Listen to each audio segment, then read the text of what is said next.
l'apnée du sommeil peut amener plein de conséquences négatives et pourquoi ça vaut la peine de traiter justement l'apnée du sommeil. Ça, c'est le point 1. Le point 2, les troubles du sommeil. Donc, l'apnée du sommeil, c'est... Oh, attendez. L'apnée du sommeil, c'est un trouble du sommeil parmi tant d'autres. Je vais vous en nommer quelques-uns. On va faire un petit survol de ça aussi.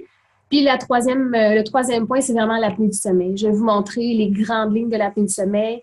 Qu'est-ce que c'est? Qu'est-ce que ça fait? Comment on traite ça? Comment on trouve si on a ça? Puis, je travaille pour Biron. Je vais vous montrer les offres de services. Ça veut dire qu'est-ce que nous, on peut faire à travers tout ça. On y va. Donc, le sommeil. Est-ce que vous voyez la souris? Oui, hein? OK. Donc, ici, vous voyez, quand on dort, il y a peut-être... Veuillez dicter votre message. Pour laisser un numéro de rappel, faites le 5. On y va. Quand on dort, oups, pas tout à fait ça. Quand on dort, il y a 4 étapes au sommeil. Le stade 1-2 s'appelle du sommeil léger. Le stade 3-4 s'appelle du sommeil profond. Normalement, quand on s'endort, on tombe dans le stade 1. On reste un petit bout de temps. Ensuite, on va dans le stade 2. On reste là-dedans un bout de temps aussi. On va dans le 3, même chose. Et ensuite, on va dans le 4. Chacun des stades de sommeil est important. C'est pas dans le fond... je vais revenir en arrière, en fait. Chaque stade de sommeil est important. Une fois qu'on a fait le 1, au 2, au 3, au 4, on revient au stade 1 et on recommence. Faire ça une fois, ça s'appelle un cycle de sommeil. Puis un cycle de sommeil, on fait ça entre 3 et 6 fois par nuit, dépendamment des gens. Donc ça, c'est la normale de sommeil. Ce que je voulais vous dire tantôt, c'est que chaque stade est important. La progression dans chacun des stades est importante aussi. Fait qu'une nuit normale de sommeil ressemble à ce que je vous fais. 3 à 6 stades de sommeil, puis on avance là-dedans. On change. Ensuite, il y a aussi des rythmes circadiens. Ça veut dire notre besoin de sommeil en début de journée. C'est notre besoin de sommeil éveil. En début de journée, on se réveille, on a notre énergie. Voyez-vous ici, ma souris, ici, oups. Ici, dans le milieu de la journée, c'est souvent vers le midi, après le dîner, on a un creux. Ça s'appelle un creux circadien. Ça tombe en même temps qu'on a fini de prendre notre lunch. Souvent, on a moins d'énergie. Fait que tout ça mis ensemble fait que, justement, je vous disais, notre énergie baisse. Ça remonte ensuite pour ensuite rebaisser quand la nuit arrive. Et puis là, notre horloge biologique fait que ça monte, ça descend comme ça. Il y a des gros dormeurs, des petits dormeurs. Tout ça, c'est... Dans le fond, il faut voir notre normal à nous là-dedans. On change de page. Je passe vite, là. Ça, c'est nos besoins de sommeil. Vous voyez, les tout-petits, eux, ils ont un très grand besoin de sommeil entre 14 et 17 heures. Après ça, les enfants s'abaissent. Les heures de sommeil aussi changent, dans le sens que les enfants se couchent tôt, se lèvent tôt. Après ça, on se couche un peu plus tard, se lève tard. Les ados se couchent très tard et se lèvent très tard. Ça, c'est l'heure normale, malheureusement. Et puis, après ça, ça revient dans la normale. Donc, on se couche un peu plus tôt, se lève aussi un peu plus tôt. Puis, quand on est un adulte, une personne âgée, ça revient encore comme au début. On dort moins, mais on se couche tôt puis on se lève tôt. On change de page. Donc, ça, c'est un petit survol, je vous disais, sur le sommeil en général. Là, on va entrer dans les troubles du sommeil. Les troubles du sommeil, il y en a une tonne. Il y en a, sont regroupés en plusieurs catégories. Il y a des catégories qui sont en lien avec un problème de respiration. Il y en a qui sont en lien avec des problèmes de mouvement. Vous voyez, ici, le premier en haut, j'ai écrit l'apnée du sommeil parce que lui, c'est le plus courant. Il y a une personne sur 10 qui a de l'apnée du sommeil. Après ça, l'autre que vous voyez, il s'appelle syndrome des jambes sans repos. Celui-là aussi, c'est 10% environ. Ça se décrit comme des fourmillements, élancements, picotements dans les jambes. Le troisième, c'est de l'insomnie. L'insomnie, il y a plusieurs personnes qui vont vivre ça au cours de leur vie. À peu près 30% de la population entière vont vivre une période d'insomnie dans une année. Le quatrième, j'ai écrit narcolepsie. Lui, il est un peu rigolo. Il n'est pas rigolo pour les gens qui le vivent, mais il est quand même rigolo. C'est que dans le stade de sommeil 4, normalement, c'est là-dedans qu'on rêve. C'est le sommeil le plus profond. Et puis la narcolepsie, c'est un déphasement de ce stade de sommeil-là. Dans le fond, les gens, quand ils vivent une émotion, soit le rire, la colère, quoi que ce soit, le sommeil prend le dessus et ces gens-là s'endorment sans le vouloir. Là, je vais essayer de vous montrer une vidéo de quelqu'un qui a la narcolepsie. Je vais essayer parce que, comme je disais tantôt, je ne suis pas très bonne. On y va ici. OK, donc attendez. En fait, nouveau partage, ça ici. Je partage l'écran. Est-ce que vous voyez un monsieur maintenant? Oui, merci Marie, on le voit. Parfait, merci. Donc, ce monsieur-là, il vit la narcolepsie. Fait que là, il est en train de promener son chien. Je vais laisser la vidéo ensuite.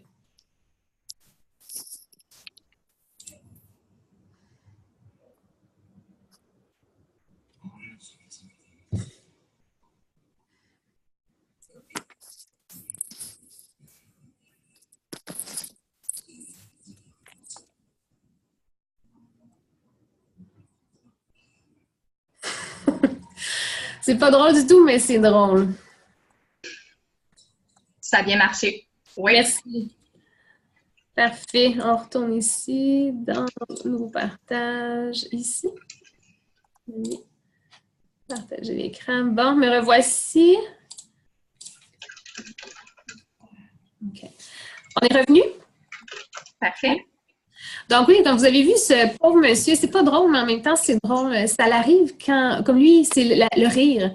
Lui, le rire, il riait, il était en train de raconter ce qui est arrivé, puis il s'est endormi comme ça. Fait que ces gens-là, c'est vraiment un trouble de sommeil difficile à vivre. Il faut que ces gens-là sachent que ça puisse leur arriver dans des moments non voulus.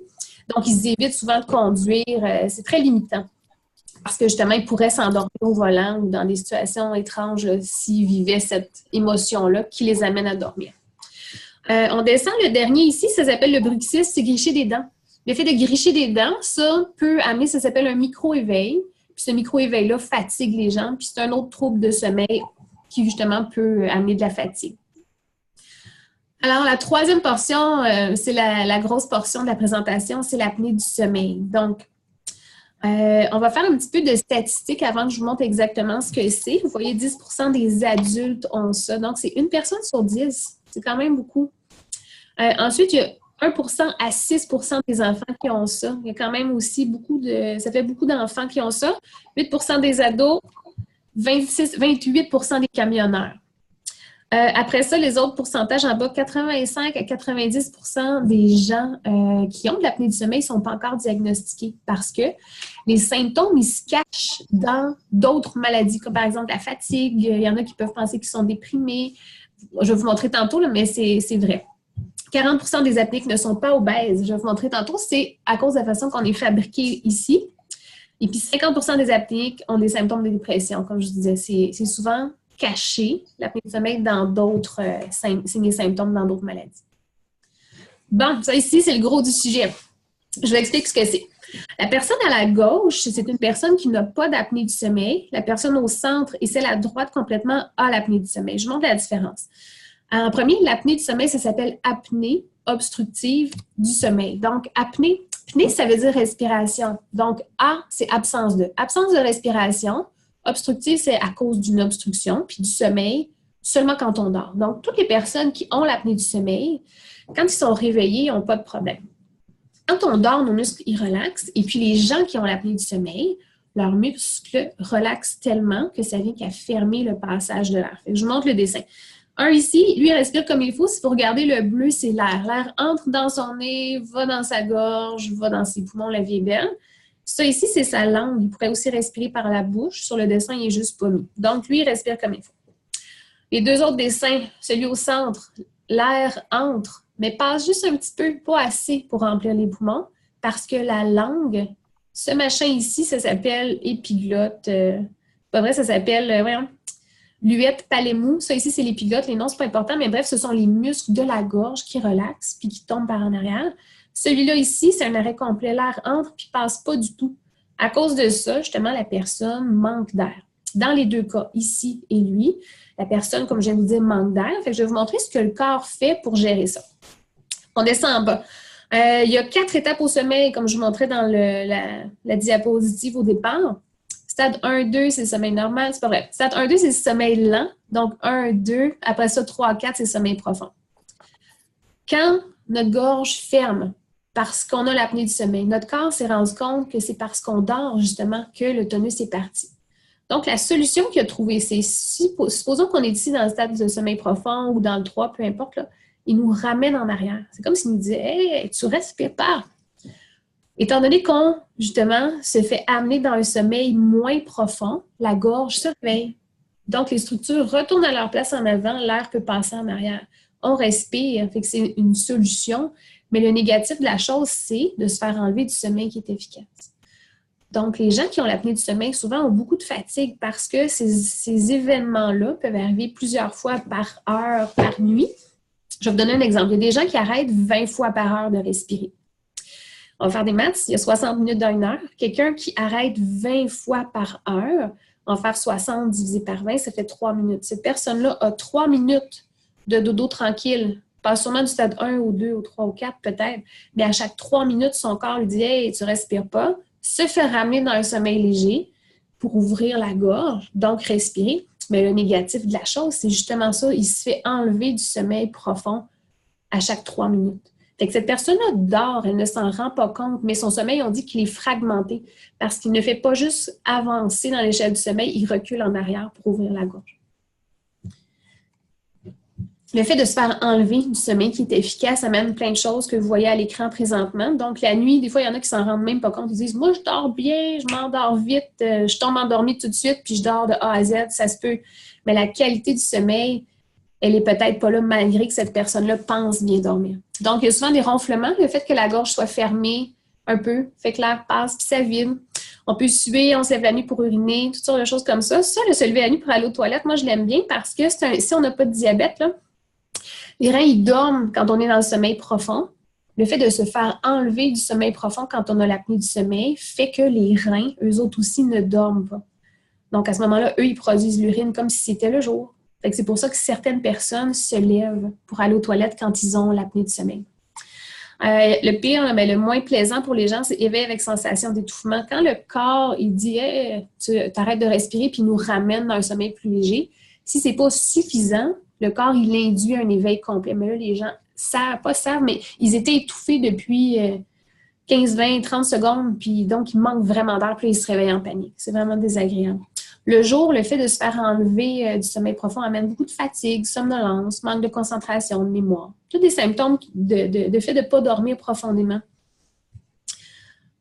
On y va. Après ça, cette page-là, ça parle de comorbidité. Les comorbidités, ça veut dire l'apnée du sommeil peut amener ces autres choses-là ou ces choses-là, on les voit souvent dans l'apnée du sommeil, dans le fond. Chez les adultes, le fait d'être obèse, le mot est méchant, là, mais le fait d'avoir un surplus de poids, fait qu'on a un surplus de poids ici aussi. Et puis, ce surplus de poids-là fait que les structures de notre gorge sont plus pesantes, ferment plus facilement. Le diabète, tout ça. Diabète, hypertension. Ça vient du fait que le retour en arrière dans l'échelle du sommeil que je vous parlais tantôt, c'est de l'adrénaline qui est envoyée. Comme quand on a presque un accident et qu'on est super alerte. Cette adrénaline-là dit à notre corps « Ah ouais, respire ».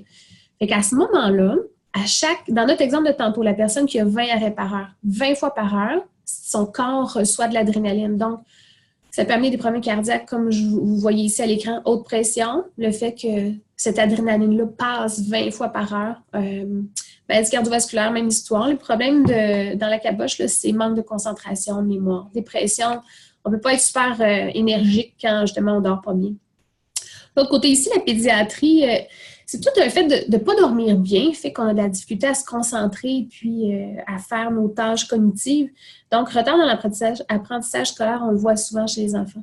Des fois, ça se cache dans des TDAH, puis c'est pas nécessairement un TDAH. Fait qu'il y a de plus en plus de médecins maintenant qui prescrivent des diagnostics de nuit pour voir si l'enfant a un trouble de sommeil avant de prescrire un médicament de TDAH. On y va.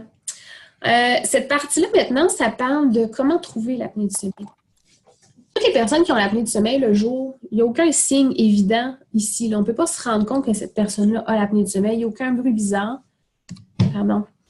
C'est vraiment un test de nuit qu'il faut faire. Ces tests-là, il y a deux grandes possibilités. Je vous dirais, il y a un test en laboratoire. Ce test en laboratoire-là, c'est la personne va sur place, soit à l'hôpital ou comme nous chez Biron. On dort avec plein de fils pour voir si on veut respirer. Si, quand on veut, l'air entre, ça veut dire que notre gorge est ouverte. Mais si, par exemple, on a l'apnée du sommeil, on va vouloir, mais l'affaire dans notre nez va voir qu'il ne se passe rien parce que, justement, notre gorge est fermée. Et ça, c'est un test en laboratoire avec électroencéphalogramme pour voir les stades de sommeil. Le deuxième qui est écrit, ça s'appelle polygraphie cardio-respiratoire du sommeil. C'est un terme compliqué juste pour dire que le test se fait à la maison. c'est c'est pas à peu près, c'est un test simplifié. Celui-là, on va chez les gens chez qui on pense qu'ils ont peut-être l'apnée du sommeil. Donc, les gens qui ronflent, les gens qui ont beaucoup de symptômes de fatigue, d'endormissement. Ça va être notre clientèle pour ces tests-là. Le troisième s'appelle saturométrie nocturne. C'est un petit machin sur le doigt, pédiatrique, ça veut dire qu'on le fait juste pour les enfants. Parce que ça mesure l'oxygène dans le sang. Quand on vit, on consomme de l'oxygène. Quand on respire, la quantité qu'on a consommée, elle est renouvelée. Donc, ça reste dans un niveau qui est normal. Les gens qui ont ça, l'apnée du sommeil, vu qu'ils arrêtent de respirer, ils vivent quand même. Donc, l'oxygène dans le sang baisse, mais pas toujours. Fait que c'est pour ça que ce test-là, on le fait que chez les enfants, du fait qu'eux, ils n'ont pas de réserve. Puis ce test-là, il est un petit peu plus sensible chez les enfants. Chez les adultes, ce test-là, il n'est pas pertinent parce que justement, c'est pas tous les arrêts respiratoires qui amènent un manque d'oxygène. Fait que c'est pour ça qu'il n'est pas recommandé chez les adultes, juste chez les enfants. Le quatrième, ça s'appelle consultation médicale. Donc, d'aller rencontrer un médecin avec qui on explique nos problèmes, puis là, lui, trouverait dans le fond la meilleure voie pour ça. Les 3 premières peuvent être faites chez, en fait, toute la gang. Il faut aller voir un médecin de famille en premier qui prescrit une de ces choses-là. Tous les tests, même au privé, il faut que ce soit fait avec une prescription. On change de page. Maintenant, le traitement. Comme je disais tantôt, l'apnée du sommeil, c'est la gorge qui ferme parce que les muscles de la gorge ont perdu leur tonus. Donc, la solution, c'est d'ouvrir la gorge. Vous avez sûrement entendu ça, ça s'appelle, je reviens en arrière, ça s'appelle en anglais un CPAP, en français PPC, mais dans le jargon commun, là, on entend plus souvent CPAP qu'autre chose. C'est une turbine. C'est une machine accrochée avec un tube et un masque sur notre nez qui pousse de l'air. Cet air-là force notre langue à retourner en avant, les muscles à rester bien ouverts. Donc là, l'air peut bien se promener et donc on respire comme il faut. Les gens qui se rendent à porter ça, c'est qu'ils ont suffisamment d'arrêt respiratoire pour justifier de porter l'appareil. Parce que personne, ça leur tente d'acheter un appareil comme ça. C'est vraiment le médecin qui voit s'il y a assez de nombre d'arrêts respiratoires, de symptômes pour, comme je vous disais, justifier de porter ça. Puis les gens qui le portent, c'est que en continuant de respirer comme il faut, ils finissent par se rendre dans le sommeil profond, puis là, ils peuvent rester là. Ils ne se font plus sortir du sommeil qui est efficace. Donc, le fait de rester dans le sommeil profond, ça ne les dérange plus de porter un appareil comme ça. Ensuite, vous voyez orthèse d'avancement mandibulaire. Ça, c'est le petit dessin qui est ici. C'est comme un mouthpiece de joueur de sport. Là. Il y a une partie haute, une partie basse, puis ça avance la mandibule vers l'avant. Le fait d'avancer la mandibule laisse plus de place en arrière pour l'air de passer. Ça ne marche pas toujours, ça, par exemple, puis ça marche juste dans le cas d'apnée léger. L'autre en dessous, thérapie positionnelle. Il y a des gens qui font de l'apnée du sommeil sur le dos seulement, sur le côté, ils n'en font pas. Donc, au lieu de porter un appareil, il y a certains médecins qui prescrivent ce que vous voyez ici. Ça s'appelle une ceinture anti-ronflement. Ces grosses balles-là vont dans le dos, puis on attache ça ici sur le devant. Donc, on ne peut pas être confortable en la position dorsale. Donc, les gens qui portent ça ne dorment plus sur le dos, donc ils ne font plus d'apnée. Ici, perte de poids significative. Ça, je vous disais tantôt, c'est pas nécessairement parce qu'on a un surplus de poids qu'on fait de l'apnée, mais l'inverse n'est pas nécessairement vrai non plus, dans le sens qu'il y a certaines personnes, quand ils perdent du poids, ils ne font plus d'apnée, mais il y en a qui en font encore. Fait que, parfois, ça, c'est une solution, mais ce n'est pas nécessairement la solution. Ensuite, amygdalectomie. Les amygdales sont ici. Donc, quand notre langue relaxe, si on a des grosses amygdales, ça prend de la place. Donc, le fait de les enlever, parfois, gère ça. Chez les enfants, souvent, c'est une bonne solution. Le dernier, rendez-vous en clinique du sommeil, même histoire pour jaser de ce qui se passe avec le médecin. Donc, l'apnée du sommeil, ce que j'ai écrit, c'est que ça se soigne et ça normalise la santé. Oui, c'est une maladie, mais c'est comme des lunettes. Tu sais, quand on ne voit pas bien puis on met des lunettes, on est content. L'apnée du sommeil, c'est une maladie qui est importante à traiter parce que justement, on se sent mieux puis on prévient des problèmes souvent cardiaques et puis de mémoire à long terme. Voilà, je pense que j'ai passé vite. Hein? C'est parfait. Oui, j'ai fini. Si vous avez des questions, on peut prendre plus de temps pour les questions parce que je suis allée à la vitesse de l'éclair. Parfait. Bien, Anne-Marie, c'est fantastique. À présent, je n'ai pas reçu de questions parmi les participants. Si les invités, vous avez des questions, je vous invite, s'il vous plaît, d'écrire actuellement sur le chat. Ça nous fera plaisir d'aborder vos questions. Super présentation, Anne-Marie. Merci beaucoup. Plaisir. Est-ce qu'il y a peut-être, entre-temps, est-ce qu'il y a peut-être des questions qui surviennent souvent, que les gens sont curieux à propos de l'apnée du sommeil ou peut-être qu'est-ce qui est cru, puis qu'est-ce qui est la réalité? Est-ce que vous avez des exemples par rapport à ça? Oui, clairement. Dans le fond, oui, les questions qu'on voit souvent, c'est est-ce que ça fait du bruit, cet appareil-là, qui traite l'apnée du sommeil? Ben, nous, chez Biron, je parle de ma vie au quotidien, là, on diagnostique l'apnée du sommeil, donc on voit les gens pour trouver s'ils ont l'apnée du sommeil. Puis une fois qu'on sait qu'ils ont l'apnée du sommeil, là, on trouve le traitement qu'il leur faut. Quand ils ont besoin d'un appareil, là, on les aide à ce moment-là. Je peux vous montrer, si vous voulez, un appareil comme ça. Dans le fond, c'est une turbine. On porte un masque un peu comme ça. Comme ça. Puis ça, on relie ça, je vais me mettre comme ça. Et c'est pas si gros, ça fait pas tant de bruit. Si on met ça comme ça, on relie ça à un appareil, puis l'appareil pousse de l'air par mon nez, qui va dans ma gorge ouvrir. Fait que l'appareil, c'est pas si gros. Pardon. Anne-Marie, excuse-moi, je pense que quelqu'un a partagé son écran. Oui. Bonjour, c'est possible de faire en sorte de cesser le partage de l'écran, juste pour qu'on puisse voir Anne-Marie à nouveau.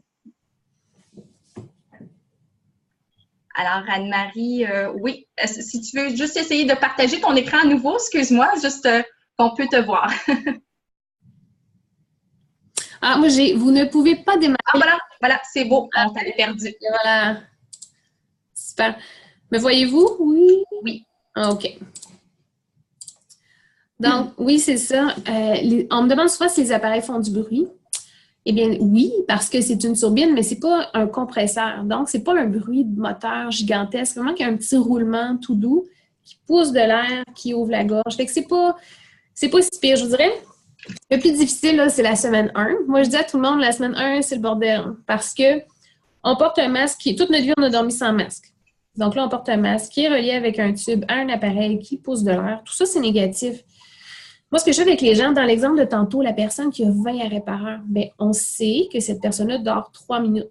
Donc, je lui dis, monsieur, madame, vous dormez 3 minutes seulement de suite. Quand vous dormez avec l'appareil, c'est comme un marathon. Quelqu'un qui réussit, tu sais, quelqu'un qui décide de courir un marathon puis qui réussit pas le jour 2 qu'il a réussi. Même histoire avec l'appareil. Donc, l'idée, on met le masque. Si on s'endort avec, bravo. Puis si cette personne-là dort 2 heures, mais c'est 2 heures dans le sommeil profond, c'est franchement mieux que notre 3 minutes de tantôt. Là. D'enlever l'appareil, puis le lendemain, de le remettre tranquillement, pas vite. Les gens s'habituent. Comme je dis, ça prend minimalement une semaine, une grosse semaine avant d'être un peu amis avec l'appareil. Excellent. Alors, ça se fait assez rapidement. Ouais, oui et non, ça dépend des gens. Il y a de tout. Il y en a le jour 1, c'est miraculeux. Il y en a, ça leur prend plusieurs visites de soutien. Il y en a, c'est 1 mois, des fois 2 mois. On voit de tout. Oui. Parfait. Ben, merci beaucoup. J'ai des petites questions qui sont entrées. Alors, je parle de la première. Est-ce que la fameuse ceinture pour ne pas dormir sur le dos requiert de faire des tests complets de l'apnée du sommeil? En fait, oui, parce qu'il faut savoir si cette personne-là a l'apnée du sommeil et si oui, si c'est exclusif à la position dorsale. Parce que cette ceinture-là nous permet de ne pas dormir sur le dos, donc de dormir sur le côté ou le ventre. Si notre apnée du sommeil est seulement sur le dos, ça va être efficace. Si ce n'est pas ça, donc là, ce ne sera pas efficace. Donc, il faut savoir avant. Super. Parce que le test diagnostique, dans le fond, il permet, lui, de savoir si l'apnée du sommeil elle est exclusive au dos ou au côté. Il y a un capteur de position là-dedans. Donc, on peut le savoir. Excellent. J'ai une question. Je ne suis pas certaine, je ne suis pas familière. Quelqu'un fait mention qu'ils ont passé des tests de saturométrie à domicile. Oui. Ah oui. D'accord. Alors, les appareils pour le faire de chez soi. Oui. Il fait 7 arrêts à l'heure. Est-ce que c'est quelque chose qui semble, disons, sévère? Cette personne-là pourrait réécrire le test. J'ai l'impression qu'il a peut-être été fait il y a quelques temps, parce que là, le mot d'ordre, c'est que c'est plus fait at large. L'histoire, c'est comme je disais tantôt, l'oxygène dans le sang, quand on arrête de respirer, des fois, ça baisse vite, mais des fois, ça baisse pas tant. Donc, ce qu'on pense, c'est quand il a 7 arrêts notés avec le test de saturométrie, c'est qu'il y en aurait peut-être 2 ou 3 fois plus si on avait fait le test complet.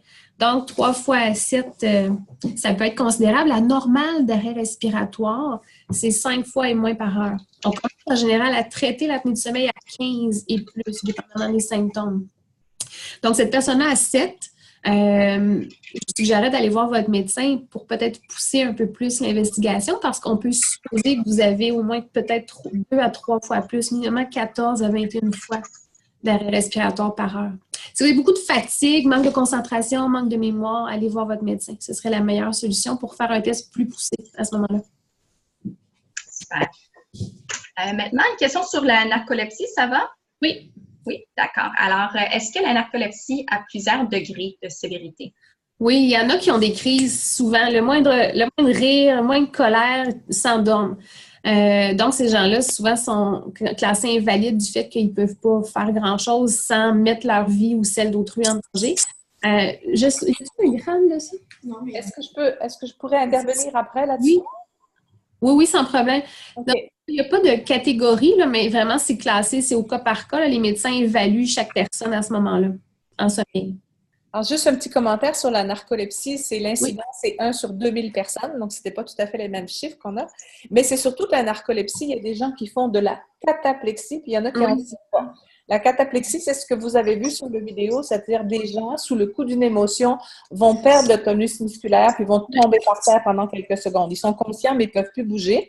Puis après, ça revient. Mais il y a des gens qui, c'est pas donc qu'ils s'endorment, ils tombent en cataplexie, ça veut dire qu'ils n'ont plus de tonus musculaire. Ça n'a rien à voir avec la côté de la narcolepsie qui est la propension à s'endormir un peu partout, tout le temps. Et c'est pas relié aux émotions, le fait d'avoir toujours besoin de dormir en narcolepsie. C'est une caractéristique de la maladie. Et ces gens-là, effectivement, ont besoin de faire des siestes à peu près aux 2 heures, pas longues, mais quand ils arrivent à faire accepter ça par leur employeur, et en général, il y a de la médication. C'est vraiment nettement une maladie qui doit être traitée par de la médication. Quand il y a de la cataplexie, il y a des médicaments qui sont contre ça. Puis il y a des psychostimulants pour réveiller les gens un peu plus que ce qu'ils font habituellement. Et puis c'est vrai que ce que disait tout à l'heure Anne-Marie, c'est que quand un médecin pose le diagnostic d'une cataplexie, c'est une maladie à déclaration obligatoire. Donc oui, les gens perdent leur permis de travail jusqu'à ce qu'ils aient un traitement qui est jugé par le médecin adéquat. Donc, c'est très, très limitant, comme Anne-Marie disait, là, c'est très incapacitant parce que les gens, des fois, hésitent à le déclarer pour ça. Oui, souvent, les symptômes précurseurs chez les gens qui vivent ça, quand c'est évident, mais il y en a d'autres, c'est pendant qu'ils sont en train de s'endormir. Souvent, la narcolepsie, il y a plein de, comme vous disiez, là, c'est vraiment des fois avec cataplexie, des fois, c'est sans. C'est qu'on rêve normalement dans le stade de sommeil profond qui est le 4. C'est un déphasement parfois de celui-là qui s'en vient à l'éveil. Fait que certaines personnes sont en train de s'endormir, puis là, le stade de sommeil profond apparaît. Donc, soit ils voient des choses, donc ils voient leurs rêves. Ou soit... Je vais faire une nouvelle correction parce que le sommeil profond, c'est en stade 3. Le stade 4 dont on parle plus, c'est une convention internationale. Le 3, c'est le sommeil lent profond. Le 4e stade, ce qui est le REM, c'est le stade où on rêve. C'est du REM. Oui, en effet. Et c'est pas la même chose. Mais c'est qu'avant, il y avait 5 stades. Ils ont enlevé le 3 pour laisser un 2. Le 4. Ils ont enlevé le 4. On parle de 1, 2, 3 pour du sommeil lent, plus ou moins profond. Plus le chiffre est élevé, plus c'est profond. Puis l'autre après, c'est le REM, c'est le stade où on fait le plus de rêves. En effet. C'est dans ce stade-là que la respiration est le plus instable quand on parle d'apnée du sommeil. Bonjour, m'entendez-vous? Oui. Oui. J'aimerais préciser ma question. C'est moi qui ai écrit la question. C'est fort intéressant ce que vous avez dit, mais j'ai probablement mal posé ma question. Est-ce que ça porte un autre nom ou c'est un dérivé de la narcolepsie, là? Le fait d'être assis en train de travailler et tout d'un coup, là, tu t'endors, mais tu t'endors, mais tu t'endors. On te donnerait 2 minutes à côté sur ton bureau, puis c'est sûr que tu t'endors. Tu finis par lutter, puis à un moment donné, tu te pinces, tu te mords, tu vas prendre une marche, ça passe, mais tu t'endormirais là. Ça a-tu un nom? C'est-tu connu? Bien, en fait, vous avez sûrement un fardeau de fatigue qui est présent. Moi, souvent, si on image, là, si vous êtes fraîche et dispose, puis vous n'avez aucun symptôme de fatigue, puis tout d'un coup, vous avez un petit peu de fatigue que vous transportez dans un sac, au fur et à mesure que vous avez cette fatigue-là, vous êtes rendu avec un gros sac de fatigue, donc comme une poche de Père Noël de fatigue. Fait que si cette fatigue-là, dès que vous êtes tranquille, prend le dessus puis vous cause une violence immense, il y a peut-être quelque chose de caché derrière ça. Vous devriez en parler à un médecin, parce que c'est pas tout à fait normal d'avoir autant de fatigue et de somnolence qui vient. Les creux circadiens, par contre, sont après le dîner, en fin de journée aussi. Fait que, si ça fit avec ça, c'est peut-être que vous avez un méga creux circadien, mais vu que vous avez tant de somnolence, ça semble vite comme ça anormal. Vous pourriez en parler à votre médecin. C'est ce que je vous recommanderais. Parfait, merci. Plaisir. Merci pour les deux expertes. Alors, Régine, qui s'est jointe à nous, c'est la directrice de clinique. Alors, elle est très connaissante, bien sûr. Alors, merci, Régine, pour tes commentaires à ce sujet. J'aimerais juste ramener, par rapport au point, le test qui a été fait à domicile. Oui. La participante a mentionné que le test a été effectué récemment. OK. Ça doit avoir été fait à l'hôpital. À l'hôpital, des fois, ils font ça pour prioriser. Si ce test-là vient très, très, très positif, ils vont sûrement prioriser cette personne-là pour un test complet. Si ce test-là n'est pas tant parlant à ce moment-là, s'ils ont une liste d'attente tellement longue qu'ils vont peut-être baisser la personne dans la liste de priorité. Fait que souvent, c'est fait comme ça. Mais quoi qu'il y ait des médecins, des fois, qui prescrivent quand même un traitement après un test de saturométrie parce qu'ils sont des spécialistes en sommeil, les pneumologues. C'est eux qui lisent ces tests-là. Donc, c'est ça. Théoriquement, là, c'est le médecin qui va décider la suite des choses. J'imagine que ça a été pour prioriser, dans le fond. Excellent. Alors, je vais changer le point de discussion. Quelqu'un pose la question par rapport qu'il se lève systématiquement 1 à 3 fois par soirée, aller à la salle de bain. Oui. À part l'apnée du sommeil, est-ce qu'il pourrait y avoir d'autres troubles du sommeil qui engendrent ceci? Bien, il y a plusieurs troubles du sommeil. Dans le fond, les troubles du sommeil, il y en a 1,5 tonnes, là. Chacun des troubles du sommeil peuvent engendrer, ça s'appelle un micro-éveil, donc un retour en arrière dans l'échelle du sommeil. Chacun de ces micro-éveils-là cause un éveil cérébral léger. On dort, donc on ne s'en rend pas compte, mais de tout l'organisme aussi. Donc, les reins aussi peuvent se faire réveiller, donc créer de l'urine comme si c'était le jour. Fait que oui, n'importe quel autre trouble du sommeil pourrait avoir une incidence systémique, donc créer de l'urine dans son cas. Ça pourrait. Très bien. Ouais. Oui, j'étais avec une collègue qui me dit des fois des diurétiques. S'il y a une autre maladie, comme par exemple la haute pression, puis on prend un médicament qui est un diurétique, ça fait faire de l'urine. Ça augmente dans le fond la création d'urine, donc on y va plus, même la nuit parfois. Aussi, le diabète, ça, c'est une grosse maladie qui traite un métier qui fait ça directement. Mais la notion d'âge est importante aussi. La personne qui pose la question, ça dépend quel âge elle a. Je dis toujours en rigolant à mes patients, vous savez, vous levez la nuit pour faire pipi une fois quand vous avez 25 ans, c'est exceptionnel. Mais à 55 ans, ne pas se lever une fois la nuit pour faire pipi, c'est tout autant exceptionnel. Oui. Les hormones qui contrôlent ça sont moins performantes au cours des années. Hélas. Exact. Oui. C'est un très bon point. Maintenant, une question par rapport l'apnée du sommeil, CPAP. Oui. Quelqu'un mentionne ne pas être capable d'utiliser son CPAP car son nez est toujours bouché. Mm-hmm. Bon, bien ça, il y a plusieurs voies d'approche. Les appareils, dans le fond, ont de l'humidité à l'intérieur. Donc, ce qu'on recommande, étape 1, c'est d'augmenter cette humidité-là. La question à voir aussi avant, c'est est-ce que le nez de cette personne-là est bloqué même le jour? Si le nez est bloqué même le jour, ce que je dis, c'est avec un bémol, il faudrait traiter le nez parce que c'est une condition au cours de la journée. Mais si le nez, le jour est correct et que cette occlusion nasale arrive la nuit surtout, donc, on augmente l'humidité de l'appareil parce que toute cette air-là risque de sécher le nez, la gorge, puis donc causer une obstruction à cause de ça. Et puis, étape 2, on peut porter un masque qui s'appelle nez et bouche, un masque facial. À ce moment-là, l'air pourrait entrer et par le nez et ou par la bouche et faire le traitement quand même. Mais ça, c'est vraiment un plan B. Idéalement, on porte un masque nez, donc les petits trucs d'augmenter l'humidité. Encore peut-être en parler à son médecin pour avoir un corticostéroïde, parfois en inhalation, ça peut aider. Nettoyer son nez aussi. Oui, voir les ORL aussi. Des fois, s'il y a une déviation de la cloison, ça peut être difficile de porter un masque nasal à ce moment-là. OK, parfait. Et en parlant de masque, quelle est la durée de vie d'appareil et de masque? Masque, c'est 1 an. Du fait que la partie molle, comme par exemple ici, là, cette partie-là, avec le temps, ça ramollit. Et donc, c'est moins étanche. Quand c'est moins étanche, l'air sort, le traitement, l'air, vu que ça sort à l'extérieur, ça va moins faire son travail à l'intérieur. Donc, c'est recommandé de changer à l'année ou au besoin. Il y en a qui le changent aux 6 mois, par exemple. Souvent, quand les assurances paient, les gens sont plus... ils font un changement plus récurrent. Et les appareils, en tout cas chez Biron, sont garantis 5 ans. Donc, les gens, pendant les 5 années, sont corrects. Mais c'est comme une voiture, dans le sens que si l'appareil est encore fonctionnel, c'est pas nécessaire de le changer. Ce qui est recommandé, c'est de retourner là où on l'a acheté pour le faire vérifier au moins une fois par année, pour s'assurer que la pression que l'appareil donne, que l'appareil le donne en réalité. OK. J'aimerais engendrer une autre question par rapport à ça. Si quelqu'un connaît une perte ou augmentation de poids, par exemple, c'est à quel moment qu'on pense, oui, ça serait bien de consulter à nouveau avec le spécialiste? Cette personne-là, est-ce qu'on sait si elle porte dans le sens... Excuse-moi, je pose la question juste au large. Oui, excusez. Dans le fond, le fait de prendre du poids n'a pas nécessairement une incidence sur l'apnée du sommeil. C'est sûr que ça peut augmenter le risque de... Il faut voir avec les symptômes. Le ronflement, c'est souvent un signe. C'est pas parce qu'on ronfle qu'on fait de l'apnée. Mais les apnéiques, en grande majorité, sont ronfleurs. Pas tous, mais en grande majorité. Donc, si cette personne-là prend du poids et qu'elle se met à ronfler, puis que le matin, elle est un peu fatiguée plus qu'avant, moi, tu sais, c'est pour partir. Ce serait des signes que peut-être ça a une incidence sur la respiration la nuit.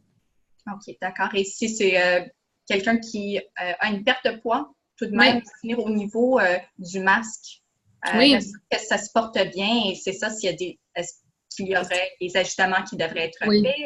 À quel moment aussi je devrais consulter? Oui. Les gens qui portent un appareil sont habitués, dans le fond, de leur normal à eux. Il y a un bruit, tu sais, comme je vous disais, c'est pas une catastrophe mondiale, ce bruit-là, c'est vraiment un petit roulement. Le masque fait un petit bruit aussi parce qu'il y a un peu d'air qui sort devant. Donc ça, c'est le bruit normal. Quand ils perdent du poids, il y a 2 choses en général qui peuvent arriver. Il y a un appareil qui s'appelle un appareil à pression fixe, donc toujours la même vitesse d'air.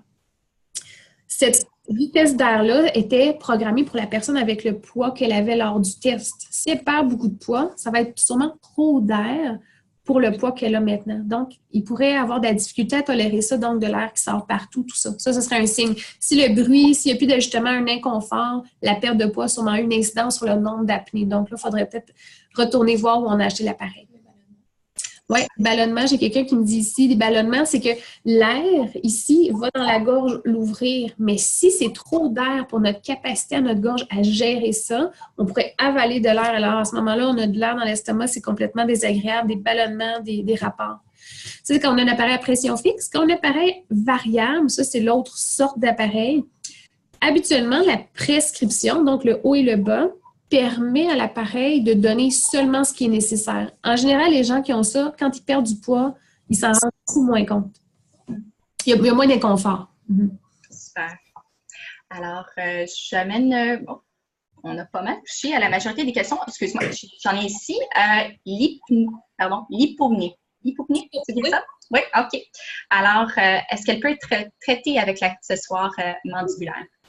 Ah oui, dans le fond, oui. Mais l'idéal, là, c'est d'aller voir un dentiste ou un orthodontiste spécialisé là-dedans. Il faut amener le test de sommeil, puis cette personne-là va évaluer la probabilité, dans le fond, que cette orthèse-là fonctionne. Parce que c'est vrai que c'est généralement des gens qui ont peu d'apnée chez qui ça va fonctionner, mais c'est pas nécessairement toutes les anatomies qui vont être... chez qui ça va fonctionner. Donc, c'est d'aller en voir et d'avoir l'opinion de cette soit dentiste ou orthodontiste. Généralement, on va faire le test diagnostic à la maison. Oui, c'est ça. Et quand on se fait prescrire ça aussi, après, il faut refaire un test de sommeil pour confirmer que cette orthèse-là fonctionne dans le cas présent. Parfait. J'ai 2 dernières questions. Oui. On arrive presque à la toute fin. Alors, pour le CPAP, quelqu'un mentionne qu'il y a un appareil CPAP et qui bouge beaucoup lors de son sommeil, le tuyau bouge et ça le réveille. Alors, qu'est-ce que vous pourriez dire à ce sujet? Il y a toutes sortes de gadgets qui existent maintenant. Il y en a que c'est des gadgets inutiles, mais à mon avis, il y en a un dans la gang qui est très pertinent. Ça s'appelle un support à tube. L'idée de ça, c'est que souvent, le tube, on l'envoie par en bas. Donc, quand on tourne, on retourne, on peut être pris dans notre tube, puis à ce moment-là, ça déplace tout, c'est désagréable. On peut envoyer notre tube vers le haut, avec un support à tube qui est derrière nous. Donc, quand on dort, le tube est à la tête. Donc, si on tourne et on retourne, mais on ne sera jamais pris dedans. Donc, support à tube pour cette personne-là serait votre solution. Excellent. Et maintenant, l'influence saisonnière, le nombre d'heures d'ensoleillement sur la qualité du sommeil, je pense que ça nous touche pas mal. Oui, je ne sais pas si c'est là, je ne sais pas si ça affecte directement la qualité du sommeil, mais c'est vraiment émotionnel, pas émotionnel, mais émotionnel. Je ne sais pas si on peut dire ça comme ça. Je suis pas les humeurs. Oui, c'est ça. C'est vraiment reconnu, par exemple. C'est une condition reconnue qui a vraiment des conséquences physiques, physiologiques chez certaines personnes. À ce moment-là, c'est souvent la luminothérapie, faire du sport en début de journée pour avoir un regain d'énergie. Puis, oui, peut-être que Régine, hein, vous avez l'air bonne à suivre. Ben oui, effectivement, il y a ce qu'on appelle le SAD, Seasonal Affective Disorder, pour certaines personnes, donc un genre de dépression saisonnière. Et en général, commence avec la baisse de luminosité. Les gens qui s'en plaignent, souvent, ça commence en octobre, quand on a moins d'heures d'ensoleillement. Puis ça se termine en avril, à partir du moment où on a de nouveau de bonnes heures d'ensoleillement.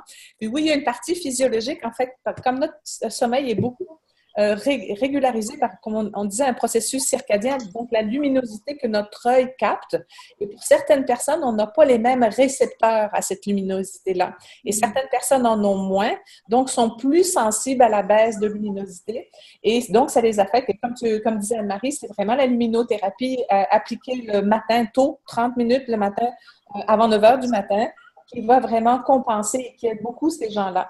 Et les manifestations, c'est souvent comme, c'est pas une vraie dépression, mais les gens ont comme pas d'énergie, une espèce de léthargie, de commencer à avoir de la misère à démarrer leur journée. Ils vont souvent avoir des rages de sucre, avoir vraiment besoin de manger de beaucoup plus de carbohydrates, une espèce de fatigabilité et souvent la luminothérapie. Si les gens réalisent que c'est tous les ans à peu près à la même époque, ça vaut la peine d'investir dans une lampe de luminothérapie qu'on trouve dans les grands comme Medicus ou dans des grandes maisons d'accessoires pour la santé.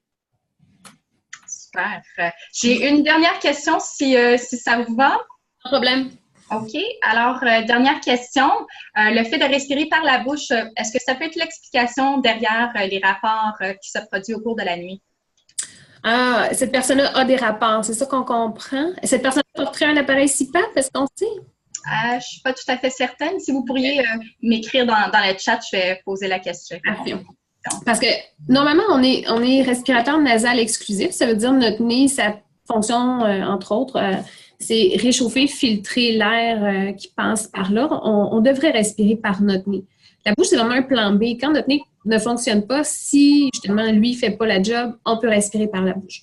Ça amène de la sécheresse, mais pas nécessairement les rapports. Je ne crois pas que le simple fait de respirer la bouche ouverte pourrait amener ces rapports-là. Oui, c'est ça. Si la personne porte un CPAP, alors là... Il n'y a pas de CPAP, non. Pas de CPAP. OK. C'est peut-être quelque chose plus de gastro-entéro, niveau gastrique, dans le fond, là, qui causerait ces rapports-là. Ouais, peut-être des reflux, des fois. OK. Oui. Super. Puis on a fait tout le tour des questions et ça, à 12h45, c'est fantastique. Anne-Marie, merci beaucoup. Ça fait plaisir. Merci à vous. De vos commentaires, Régine aussi. Merci à tout le monde. Alors, ce fut notre premier webinaire. On espère tous vous revoir pour un autre webinaire à venir bientôt. Alors, on vous gardera tous au courant de cette invitation-là. Merci. Merci à vous tous. Bonne journée.